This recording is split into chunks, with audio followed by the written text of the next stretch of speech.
Welcome everyone to Daf Yomi 1 week at a time. This is Masechet Avoda Zara. This is our second class, and today we are going to be reviewing Daf 8 through 14. Just to make a preface, I said it last week, but I'll say it again this week. If this Masechet deals with idolatry and idolaters, meaning people who worship idols, pagan gods. If I say the word non-Jew in this class, I do not mean, regular non-Jew. I mean a person who is not Jewish, who worships idols. So it's important for me if I'll try, again, as I said last week, I'll try to say idolater, just a lot of syllables. So if I say non-Jew, I think it's one less syllable. So just understand that I mean an idol worshiper. Okay, so we are beginning a little bit down on Daf 8 at the Mishnah. So last week we had mentioned, the Mishnah told us that you are not allowed to do business with idolaters around their holidays. So today we're going to discuss what these holidays are. So the Mishnah tells us that the following are the holidays of the pagans. There's Kalenda, Saturnalia, there's Pratesim. These are all around the winter solstice. We'll talk more about exactly what they are in a minute. And then there's Yom Ginusia of the emperor. We'll also discuss what that is. The birthday and the death day of the emperor. Again, this is generally, the Mishnah and the Gemara speaking about Roman times. But it could also be Greeks. We're going to talk about all of the different other nations. And then the Gemara, we mentioned the day that the emperor died. So another opinion is it depends. If they burnt his things when he died, that means that he's very important. And there was idolatry involved on that day. Therefore, that day becomes a day that's forbidden for business with Jews. The day that the idolater shaves his beard, or the day that he returned from the sea, or the day that he makes a wedding, all of those days, again, are personal holidays, but days that they will be very grateful to their idol or their god, and therefore you are not allowed to do business with that person on that day. For other holidays, meaning I guess we can call it national holidays, national pagan holidays, then we'll see, we saw it last week, but also we'll see it this week. It's a few days before and a few days maybe after. Okay, so now we're going to talk about these holidays. The Gemara explains, Kalenda is 8 days after the winter solstice. Saturnalia is 8 days before the winter solstice. So there was a lot of partying around the winter solstice. And now we're going to speak about Adam, right? Adam. And what's so special about the winter solstice? So the Gemara tells us that Adam noticed that the days were getting shorter, and he started getting nervous and thought that it's just going to get shorter and shorter and shorter till there's no daytime at all, right? Because don't forget, it was the first time that he experienced winter. So what happened? He fasted for 8 days, and then once the solstice passed, then the days started getting longer, and then he made it into an 8-day holiday. Now, you would say, wait a minute, we were just talking about pagan holidays, and then you're talking about Adam HaRishon. Didn't Adam HaRishon know who God was? So the answer is yes, meaning the Gemara says that Adam HaRishon made these holidays for Hashem, for God, but his descendants kind of lost their connection to Hashem, to our God, and then ended up remembering that there was a holiday, but forgetting who it was for, and therefore they actually did it for their idols, and therefore these 8 days before, I guess December 21st, right, and 8 days after were a pagan holiday. This is, now I don't know if you remember, but in Masechet Rosh Hashanah, we had a machloket, when was the world created? If you remember, there were two opinions. One is in Tishrei, which is why we have Rosh Hashanah, right? So one is, I guess we will say in the fall. And the other opinion is that it was in Nisan, right? In the spring when we celebrate Pesach. So again, what did we say? Adam was created, and then the days started getting shorter. So the Gemara says that makes sense if he was created in the fall, right? He was created in the fall, and then the days get shorter till you get to December, and that's where he was getting nervous. But if he was created in the spring, wait a minute, he already saw short days, and then he saw long days, and then it started getting short days, so why would he be nervous? So the Gemara says, no, but even if he was if he was created in the spring, he never went through a winter. And that's why even if he was created in the spring, it still works out that he would be nervous in the winter. Since we're talking about Adam being nervous, let's go to the first day of that he was created, right? On day 6 of creation, when Adam was created. So they say that Adam got nervous when the sun started setting, right? He was created, it was daytime. All of a sudden, the sun starts going down, and he's like, wait a minute, what's going on here? Right? So he was really nervous. So what did he do? He fasted all day. And then when the sun rose, he realized, oh, I get it. It's like a natural cycle that the sun's going to set and the sun is going to rise. So then he sacrificed an ox. And this was the ox of creation. Don't forget that Hashem didn't necessarily create many animals at a time, maybe only one or two, but this one seems to have been very special. It had one horn, one could call it a unicorn, but that is the special ox that Adam sacrificed on that next day when he realized that the day would naturally the sun would rise and the sun would set. Okay, now going back to our Roman holiday, we said that in a city where they celebrate this holiday, you can't do business with them. Now, what about cities around Rome? So can you do business with them around these holidays? It seems that this holiday was only celebrated in Rome. So what about the cities around it? So the Gemara says, no, it's only forbidden to do business with people in a city where they are celebrating this holiday, but not in other cities where they are not celebrating this holiday. Okay. Hold on. Then the Gemara says, sometimes, Jews have to be very careful outside of Israel because sometimes they do idolatry by accident. What does that mean? They might get invited to a non-Jew's wedding, and even if they eat kosher food, right, it's as if they're eating from the idol or from these pagans. And therefore, you shouldn't go to these pagans' weddings.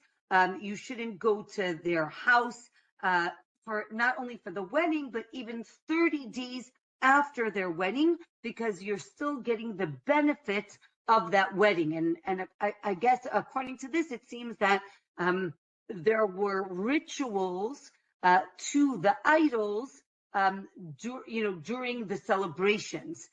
Some say for 30 days after the wedding, some say even up to 12 months, because it still could be getting benefit from idolatry. Again, as we mentioned last week, a Jew is not allowed to benefit from idolatry, from idols, from idol worship. You have to be very careful.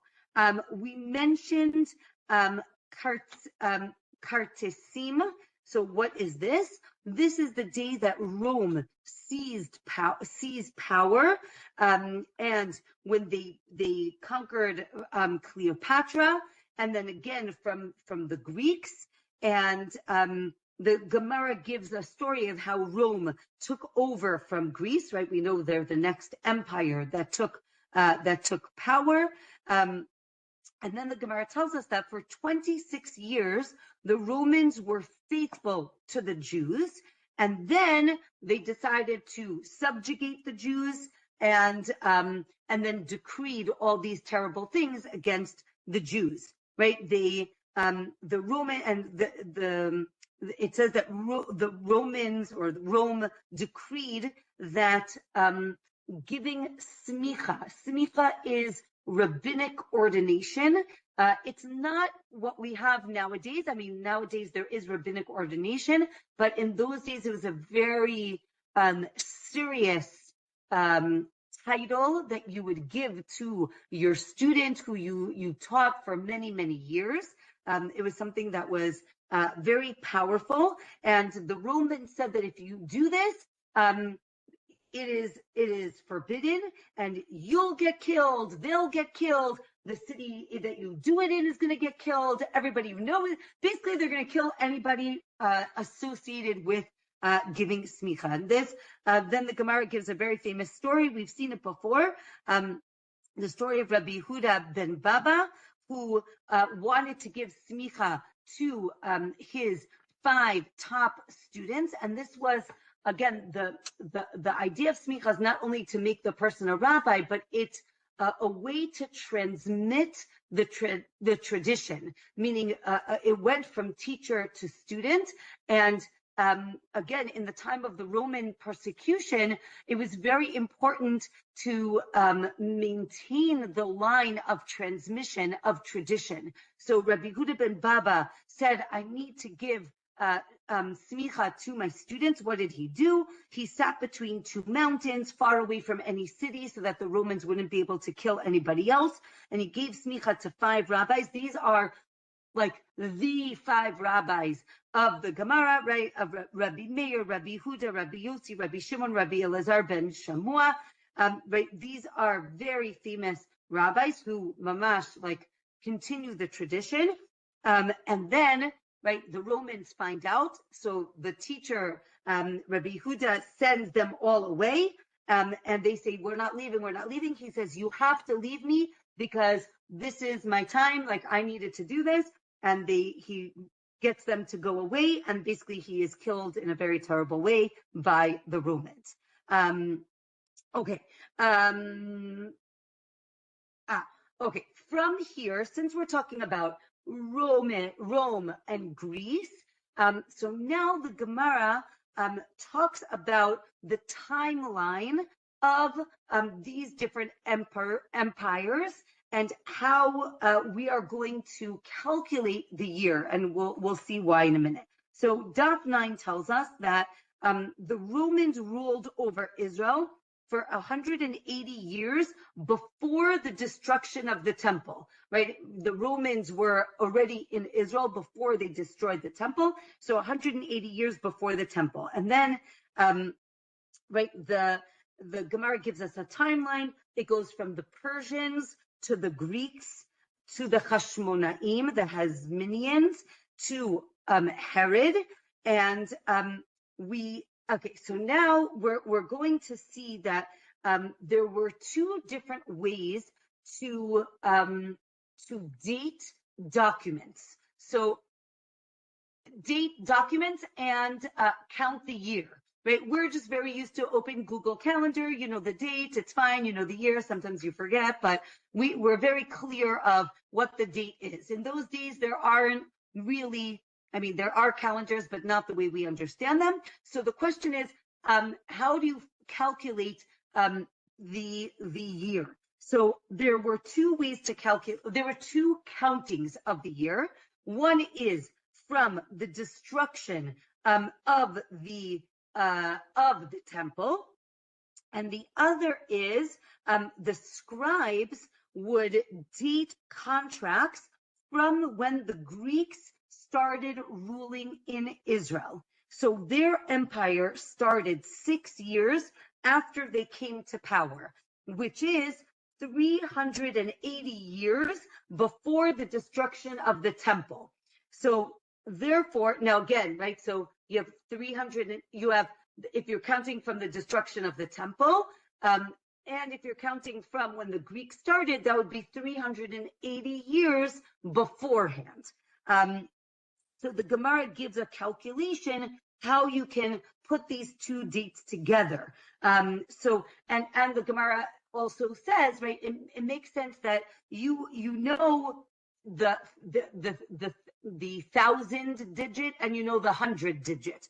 It's the tens and the ones that you're not sure, right? Everyone, well, not everyone, many people know, if you know the Hebrew year, right? So the Jewish year is 5785.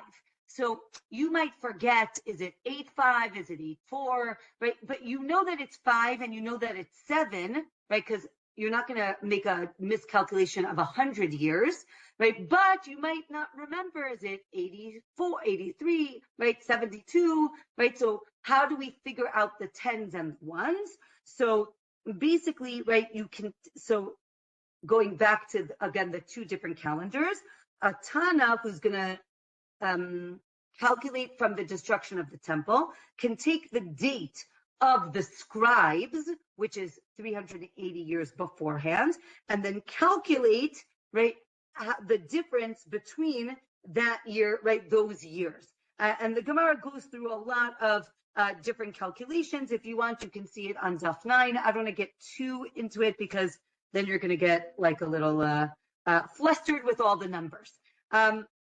Speaking of numbers, right, and speaking of the Jewish calendar, so we know that, right, this is 5785, and we've seen this before. The Gemara tells us that history is going to be 6,000 years, right? The idea is that it's 1,000 years for every day of creation. That's one, or every day of the week. So what are these 6,000 years, right? The world is going to exist for 6,000 years. 2,000 years of chaos, 2,000 years of Torah, 2,000 years of Moshiach. Now, obviously, Moshiach hasn't come yet, so the Gemara says, yeah, he could have come, but we weren't worthy. So again, we're in those years where Moshiach should have come, but he's late because of our sins. Okay, we mentioned that there's 2,000 years of Torah. Now, when did that start? Did it start when we got the Torah? But if you know, I don't know if you all know, but Matan Torah is year 2448 of the Jewish calendar. Again, this year we are in 5787. Matan Torah was 2448. From creation, right? So that's Matan Torah. Now, 2448, we said that the years of Torah start at 2000. So how are we off by 448 years? So the Gemara says, you're right. Really, the years of Torah start when Abraham recognized God in Haran. And the Gemara does the calculation. You can if you want, but the Gemara says it's when Abraham was 52 years old. And that's how we get the 448, which is missing from the 2000. And it's exactly 2,000 years of Torah. Oh, 5785. Thank you, Zohar. I'm even like confused. Thank you. This year is 5785. Thank you, Zohar. Okay. Next. Then, since we're talking about calculations, let's say you want to calculate what year we are in the Shemitah cycle, right? We know that Shemitah is every 7 years. It's in blocks of 7, and it started from the Beit HaMikdash. So you basically add the years of the Beit HaMikdash, and then you divide by 7. The Gemara also talks about the years the Jubilee years, the year of Yovel. So you do have to account for after every 49 years. So in every 100 years, there are 2 years that are extra that you have to add in your calculation. Okay, next, Daf 10 tells us that, let's say you find a document, right, a contract that has an extra 6 years on the date. So one opinion is that it's post-dated, right, like a post-dated check. And we know that that is not a valid contract, right? You cannot have a post-dated check, post-dated contract. Or the Gemara says maybe that's not the case. Maybe it's the scribe that was being very exact. If you remember, I said that the Greeks ruled an extra 6 years, and therefore, right, it was before they controlled all of Israel, and therefore some people might add that extra 6 years, but they mean to, right, they didn't mean to post-date the document, they mean for it to be right now. Okay. Then the Gemara talks about, right, maybe he was counting from Yitziat Mitzrayim, but that's 1,000 years before the Greeks started ruling. And then, right, then maybe it is post-dated, and we say no, right? In Galut, when you're outside of Israel, you only count according to the Greek rule. Right, we do not, right, when you are writing a contract, you have to put in what I guess we would call the non-Jewish calendar, right? In those days, it was from the Greek rule, right? And we see how the Gemara tells us that, right, the non-Jewish kings, their year would start in Tishrei, and the year of the Jewish king would start in Nisan, right, in the spring, right, in different times. Okay, going back to the different festivals of the pagans. So we said there's Yom Gnusia. What is that? That's the day that they coronated the Roman emperor. And it needs to be the day that he was coronated. Or maybe this Yom Gnusia is the emperor's birthday, or maybe it's his son's birthday, or maybe it's the day that the son became the emperor. All of those are options. Now, since we're talking about Roman emperors, we have the very famous stories of Antoninus. Antoninus was the emperor of Rome, and he was very close with Rebbi. And the Gemara gives us a lot of stories of the relationship that they had. Now, it is important to understand, right, that there were many times that the Romans were horrible to the Jews, and this happens to be one very positive Roman-Jewish interaction. So, and my point is that it was very unique. And Antoninus asked Rebbi, you know, I want my son to be the emperor, and I don't want this area to be taxed, but I can't ask for both of those things. So what should I do? Right? So he was asking Rebbi for advice. So Rebbi, we'll see a few times, gives him like a message that's like in code, right? Because he doesn't want to tell it to him right, you know, straight out. So what does he do? Rebbi tells one person to stand on another person and tell the lower person to tell the upper person to release a bird, right? So then, right, Antoninus understood, right? He was very smart. Oh, I should ask Rome, right? Basically, what was he saying? Ask Rome to make your son the emperor, and then tell your son to release this area from taxes, right? So you only have to ask Rome for one thing, but you get both of those things. Another story, Antoninus told Rebbi that these dignitaries in Rome were driving him crazy, and he didn't know what to do. So Rebbi basically picked a radish every day in front of him. So Antoninus understood, oh, I should kill them off one at a time. right? Like one every day, right? But slowly, right? Again, Rebbe didn't want to say it out loud. He was afraid of spies. Another story, Antoninus's daughter had an affair and he wanted advice from Rebbe, like, what should I do? So he sent him an and this is all like a play on words. So I'll tell you what he did, and then I'll tell you the word, right? So he sent him this herb, which was called Dargira, because his heart was nigrar, right? It was like her heart was like pulled to sin, right? So like nigrar means to be pulled. So he sent him like, basically my daughter's heart was pulled like in the wrong direction. So Rebbe sent back coriander, which is kuzbera, which is kuzberta, right? Basically, you have to kill your daughter, right? Your daughter did something wrong. You have to kill her. So he sent back a leek. Off my line. So Rebbe sent back less, right? With mercy on your daughter, right? Chas, like as in to have like chesed, or anyway. Chas means to have mercy on her. So the whole thing was sending vegetables back and forth, and they understood the message. Another thing, Antoninus used to send Rebbe crushed gold every day, like as a gift, and he hid it under the wheat. Rebbe said,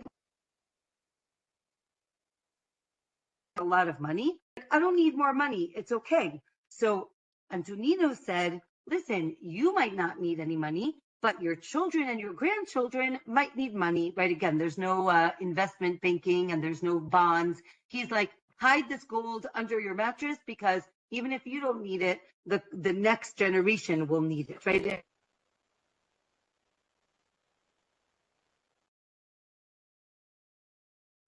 And they might be terrible.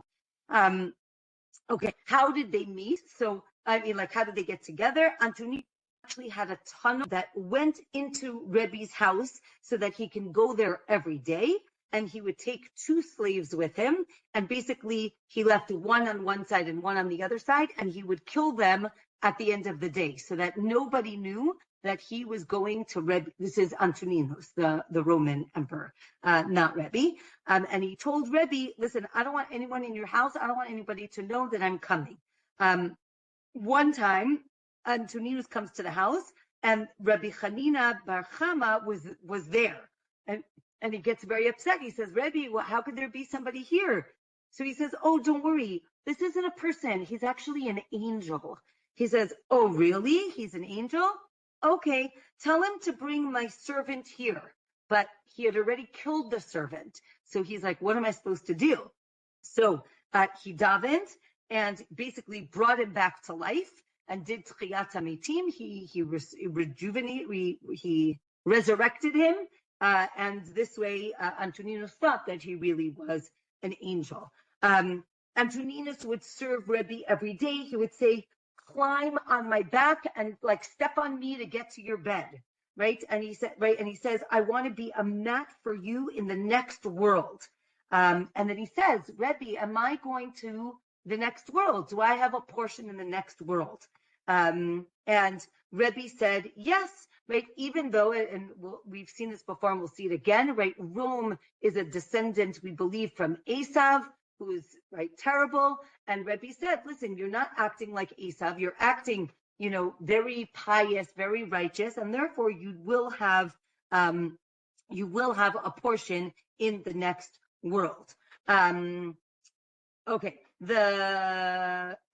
then the Gemara says, speaking of Romans that get a portion in the next world, there's the story of Ketia Bar Shalom, another like famous story. The Ketia Bar Shalom, the Gemara tells us, is also going to the next world, to Gan Eden. What's the story? A Caesar wanted to kill all the Jews, and Ketia said, no, don't kill the Jews. right? They're scattered all over. And if you kill them, so then like there's going to be like holes all over your kingdom.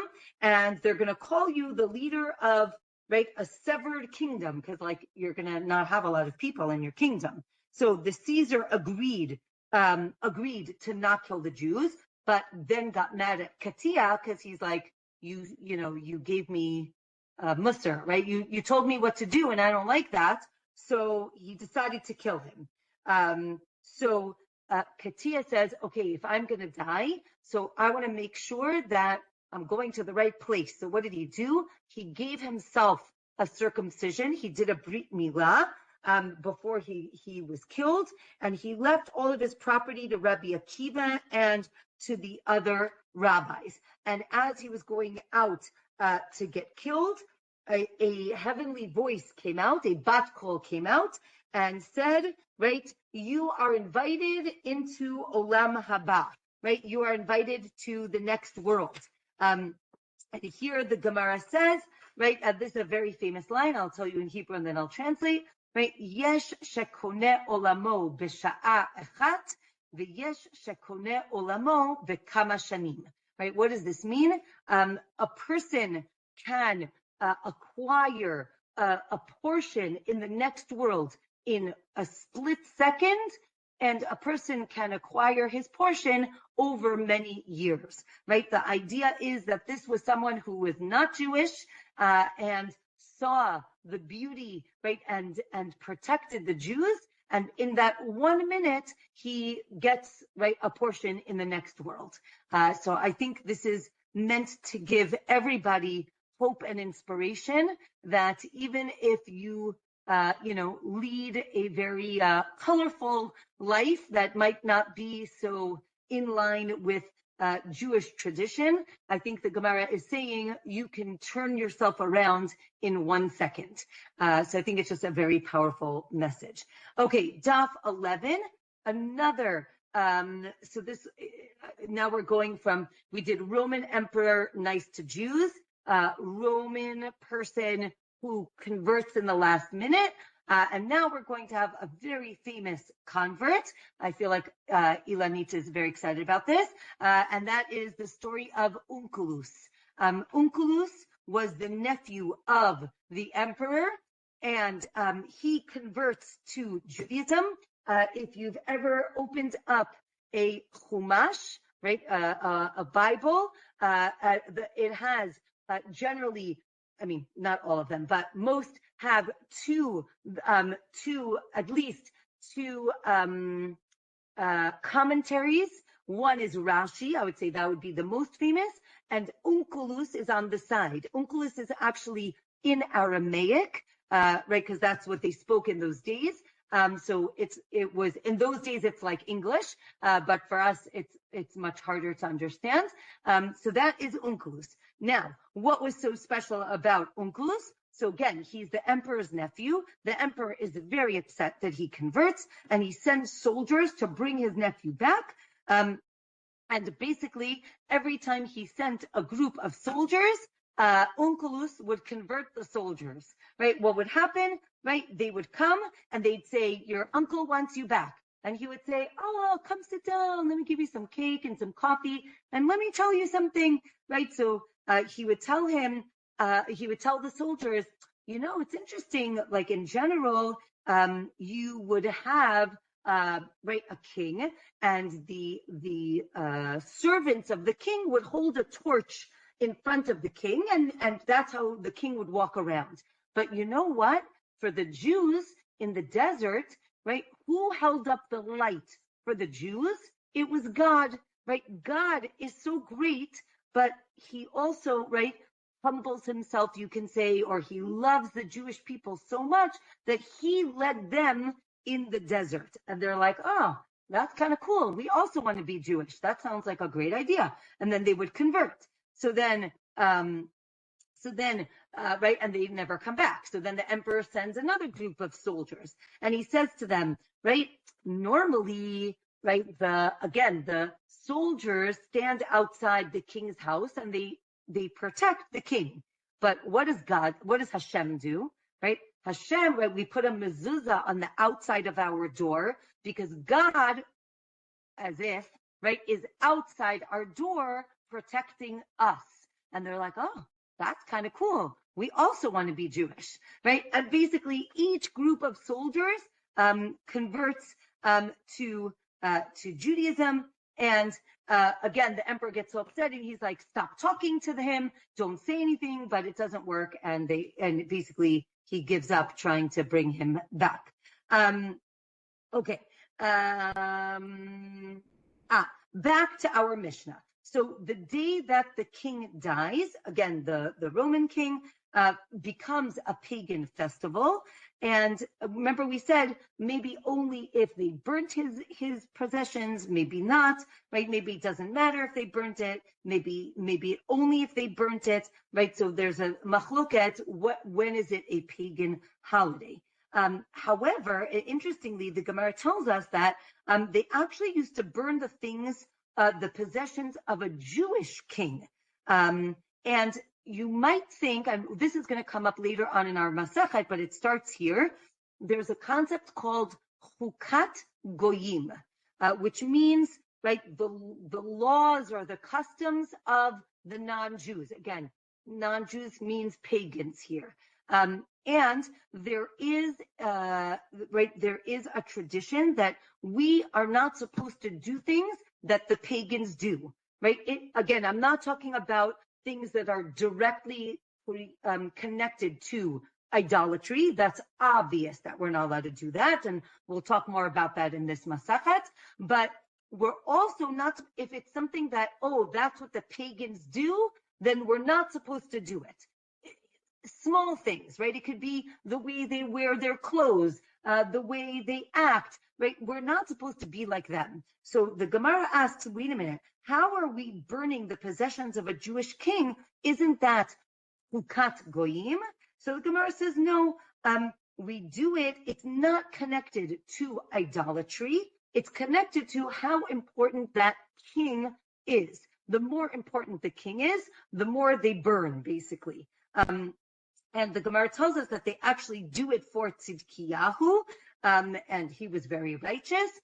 So there is a case where it has nothing to do with idolatry.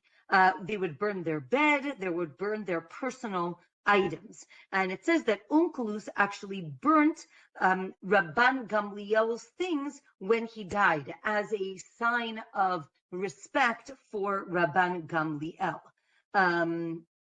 Okay. They also would maim the king's horse after he died. We're going to talk a little bit more about this idea, but I don't know what it's called in English, but basically you detach a tendon where the hoof is attached to the leg, and I guess you hobble it.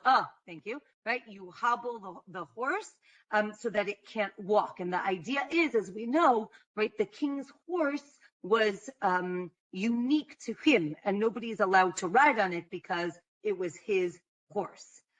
Okay, then we talked about another holiday, which is the day that they shaved the king's beard, and they shaved off his blorit. Blorit could either be like if he had a hair maybe on the front, or he had like a ponytail. It seems that these were two separate days. The beard and the ponytail were like two separate days. There was another holiday once every 70 years in Rome. What would they do? They would take a person and they would ride him on top of, they would put him on top of a person who is lame. And the idea is it's supposed to symbolize Yaakov, Esav and Yaakov, right? Again, remember we said Rome is Esav, Yaakov is the Jews, and remember Yaakov gets into a fight with the angel, and he's limping, if you remember. So the lame person is Yaakov, is supposed to be like the Jews. And the healthy man on top is supposed to be the Romans, Esav. And basically, they show how, right, look, God thought right? You think your God is so smart, but your God said that Yaakov was going to be stronger than Esau. But look, Esau is stronger, right? The Romans are stronger than the Jews. They would do this once every 70 years. And right, basically to show how our God was wrong and their gods are right powerful, and they're all powerful. So these are all Roman holidays. The Gemara gives another list of Persian holidays and Babylonian holidays, right? Again, depending on where you lived and who was in power. Again, any local pagan holiday, you could not do business with them around those holidays. Then the Gemara talks about 5 famous houses of idolatry, and these were established houses, and therefore it doesn't even have to be on a festival. You are not allowed to do any business with these houses, right? Because they are constantly worshiping these idols. Okay, next Mishnah on the bottom of Daf 11. A city that celebrates the holiday of the pagans, of the idolaters, you can do business with people outside of the city, or again, if they celebrate it outside, you can do business on the inside, right? So vice versa. Let's say there's only one road to that city, so you're not allowed to go on that road on the day of the holiday because it looks like you're going to celebrate in that city. But if the road continues to another city, so then you can take that road. Okay, now the Gemara explains what are these places, what are these cities. So the Gemara actually, was it crazy, right? The Gemara talks about the animal market of Aza, right? Aza is one of the 5 pagan cities in Israel, basically. And that animal market is outside of the city, and therefore you can do business in that market. So now the Gemara wants to understand, how is it possible that you're doing business with these pagans? So Daf 12 tells us that Jews and idolaters are allowed to cook their food on the same stove, meaning you put a pot here and I put a pot there. That is okay. Now, why would it not be okay? You might be nervous that maybe the idolater is going to put non-kosher meat into the Jewish person's pot. So the Gemara says we're not nervous about that, and therefore you could do it. So too, you can trade in the animal market in Aza, and you don't have to be concerned that the money that's in the market is idolatrous money, right? Meaning money that was used for idolatry, or pagans who had them in their wallet, but it was involved in some sort of pagan worship.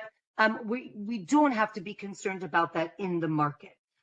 Or maybe the issue is that we're scared that the non-Jew is going to cook the food right on the stove. Or maybe where the other concern could be that food can splash from one pot to another. And therefore, you could maybe do business on before the holiday, and you don't have to be concerned about the money, but not on the holiday itself. Okay, we said you can't go to that city or be seen coming out of the city because people might think that you were going there to worship idols. But if you're going to a different place, then that would be okay. Now, the Gemara tells us you have to be very careful around idols, right? So you can't bend down and remove a thorn and do it in front of an idol because it looks like you're bowing down to the idol, right? You can't pick up a coin that fell in front of the idol. Again, it looks like you're bowing down. And also, if there's a spring, right, you can't drink from the water if there's an idol right there. And the Gemara talks about the fountains, and they actually have this all over Rome and in many places, that there would be fountains, let's say like for like a water spout, and the where the water came out would be the face of a god or an idol, and the water would like come out of his mouth, right? So the Gemara says you have to be very careful that you don't put your mouth on that spout, because it looks like you're kissing that god, right? So again, it's interesting to like think about these fountains and idol worship. Okay. Also, since we're talking about drinking from public fountains, you should be very careful not to drink from an open pipe, because it's very dangerous because of leeches. And that's self-explanatory. Okay. Since we're talking about that, the Gemara says that you shouldn't drink directly from a river or a pond because it's dangerous. You don't meaning don't put your face into the water to drink.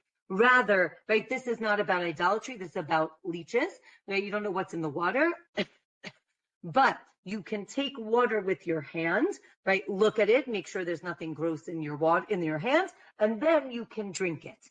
And this is just very dangerous. You shouldn't drink water in the middle of the night if it was open. Again, maybe there's a demon there. Apparently there were demons around the water. But if you go to drink water with two people, it's okay. Demons don't like two people. So then that is okay. But if you're alone and there's nothing to do, the Gemara gives you something to say to get rid of this demon, and then you can drink the water. So if you want to know, that is on Daf 12. Okay, next Mishnah. We have a city of idolaters. And some stores are decorated for the holiday, again, of this idol worship, and with for the idol, and some are not decorated. And the Gemara talks about Beit Sha'an, that is a city in the Galil. I guess it's called, I think it's the Galil, right under the Kinneret. It exists today. It was a very famous actually like Jewish and pagan, but a lot of pagans, a lot of idolaters lived in Beit Sha'an. It's very hot there. Don't go there in the summer. I mean, you could, but it's really hot. But if you go there in the winter, there's amazing archaeology there. So in Beit Sha'an, it says you can do business with the non-decorated stores because it means that they don't give their money to either the priest or to the idol or to the temple. So the Gemara explains, again, maybe only if it's decorated with a certain decoration, with roses or hadass, which is myrtle, because what would they do? They would put these things in front of the idol, and then they would hang it in their store, and now you're smelling something that was used for idolatry, and that is really problematic. But if it's decorated with fruit, so that's okay because that had nothing to do with that. You're not benefiting from the idol worship. Daf 13 tells us that no, even if it has fruit, you shouldn't go to that store because you're giving them benefit because you are. So Rashi actually says that these stores, right, if they're decorated, it means that they were owned by the priests of the temple, of the pagans, and therefore, if you can't buy from them, because if you buy from them, the money is going straight to the idols. Okay, now we have a problem. So the Gemara gives us a case where they said, we're going to cancel taxes for anybody who wears this wreath in honor of this idol. So now we have a problem. Why? Because if you wear the wreath, you're benefiting from idolatry. But if you wear the wreath, if you wear the wreath, so you are benefiting because you're not going to pay taxes. But if you don't, then they're going to be benefiting because you're going to pay them taxes. Right? Again, remember we said we don't want to give the non-Jews the money. So what do? So the Gemara says you shouldn't do any business with these people at all because it's too complicated, right? Because they're basically going to win either way. Okay, we are not allowed to buy from a merchant who is going to give taxes to the idols, again, to you understand, the priests or the temple, whatever it is. But you can buy from a homeowner who is selling things because they don't pay taxes to the idol, right, to the idols. Now, if you buy an animal from an idolater on his holiday, so then you have to cut the tendon, right, you have to like hobble it, as we said, because, right, we want to make sure that, right, because we don't want you getting benefit from these idolaters. Now, that's buying an animal from them. What if you buy a slave from them? So the Gemara says, right, first of all, you're allowed to buy Jewish slaves from non-Jews. That's actually good. You're redeeming them. But if it's a non-Jew, not obviously, but I'll say obviously, you do not have to name the slave, right? He's not an animal. He's a person. We don't want to cause him to die, so you don't do anything. Now the Gemara actually says, right, it's like a machloket. Are you allowed to buy a non-Jewish slave from these non-Jews?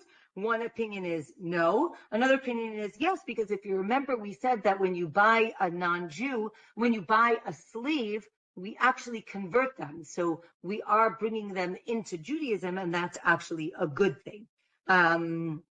Okay.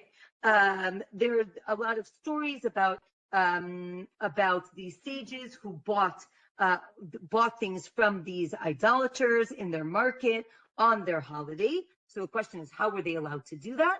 They were allowed to do it because they were private homeowners, and as we said, they don't give taxes to the priests of the temple. Okay, last Mishnah for today.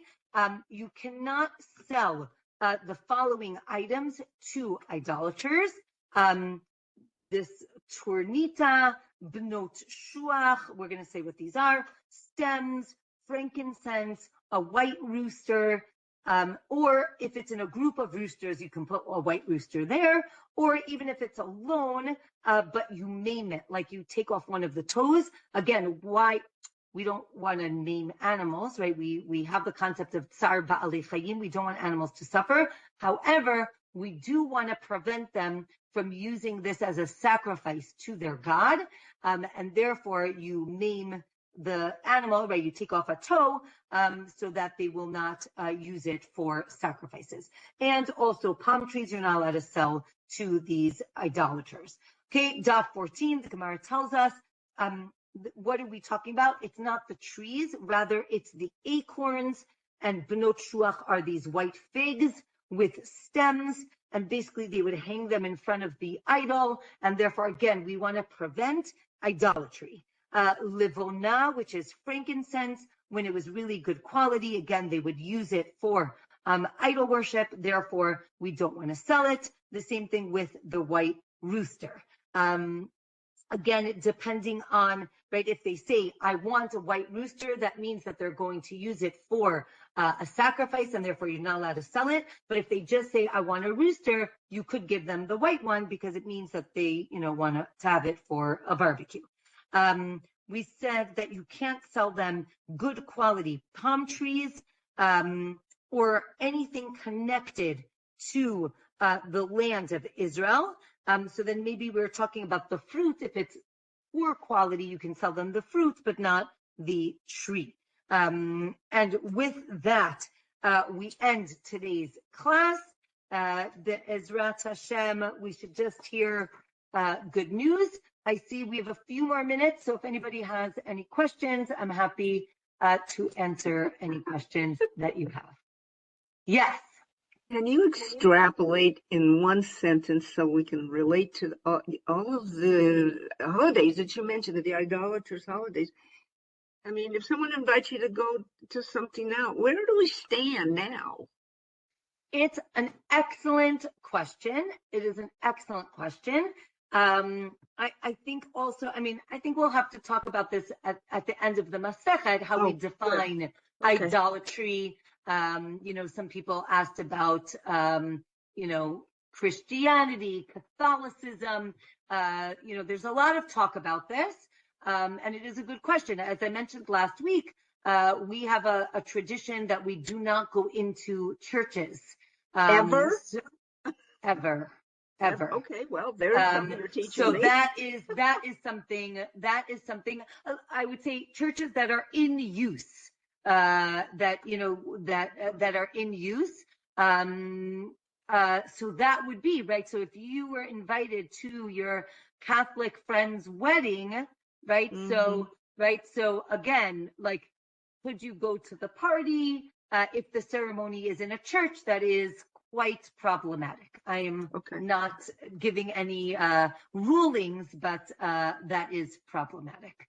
Obviously, if we're talking about real, I don't want to say real, when we're talking about like idolatry, like if you go to the Far East, Zohar asked at the beginning about Buddhism, right? If you go to the Far East, there are literally statues of Buddha and people bow down to him and they burn incense. That is like really problematic. It doesn't mean you can't see it, but you should not really go into their temples.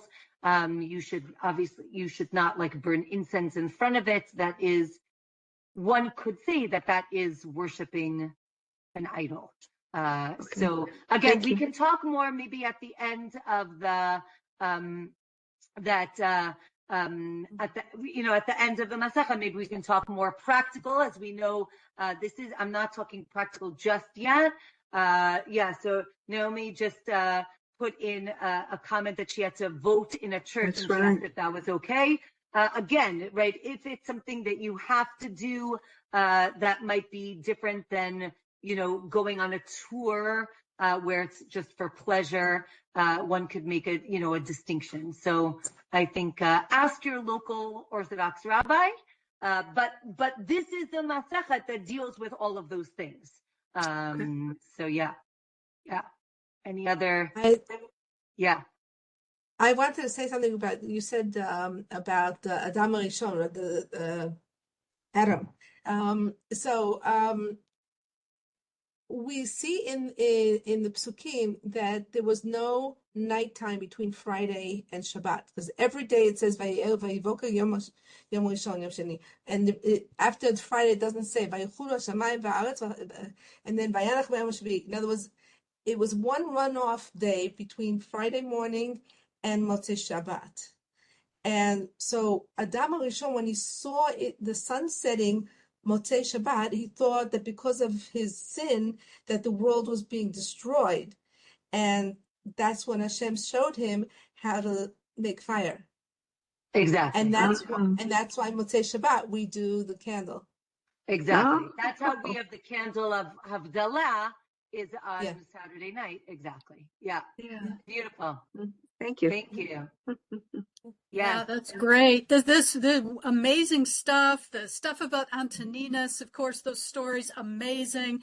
I just wanted to take you back a couple of months when we talked about Rabbi Yishmael, because I never got to follow up with you, Rabbanit, that I had asked the question, because they were discussing people being named for him and making names and different things. Anyway, I said, why in the world would anyone, a Jew, be naming their child Yishmael, whatever? And you said, well, it's probably because of Rabbi Ishmael. So I said, well, I'll look it up. I did go look it up in the introduction to the Talmud, which is a fantastic volume that Art Scroll put out with their whole edition. Yeah. And it has a huge section on Rabbi Ishmael. And I got all caught up on all of his amazing contributions. And so I just wanted to let you know that was very fruitful. And I'd recommend anybody to check him out. Okay, beautiful. Thank you. That is an excellent, by the way, you're correct. It's an excellent volume. If anybody's interested in historical background to the Talmud and different personalities, here, Ilanit is showing you. Move it back a little bit. Yeah. Right. That's the introduction to the Talmud. Art Scroll. It's Art Scroll. It is excellent. It has like historical context. It goes through many of the major rabbis that are discussed in the Mishnah and the Gemara. So, agreed. Excellent. Okay. I always love to hear when Rabbi Bravender when he brings a source of some rabbi who said whatever, then he gives a little bit of the background of that rabbi, and I think it's just sort of like it expands your perception of what is being said, and it gives you context on the times, etc. And it's like and some other information. I must say I'm terrible in history, but in such a way I get to delve into things that I couldn't have done before, just teaching you dates and names I wouldn't remember. But if you give it in the context of a background, then that I can absorb that. Yes, agreed. And I think that a lot of these stories give us a picture, a window into who these rabbis are and what their personalities are.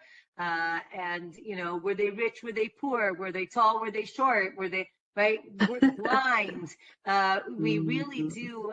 And it does affect, their rulings and their personalities, obviously. So correct. Yeah. Really, very powerful. And I definitely encourage, more learning and more research. It is always, we are all constantly learning. So it's really beautiful. Okay. Thank you everyone so much. Guys. And Be'ezrat Hashem, we'll see you next week. Wishing everyone quiet times and a Shabbat Shalom. Shabbat.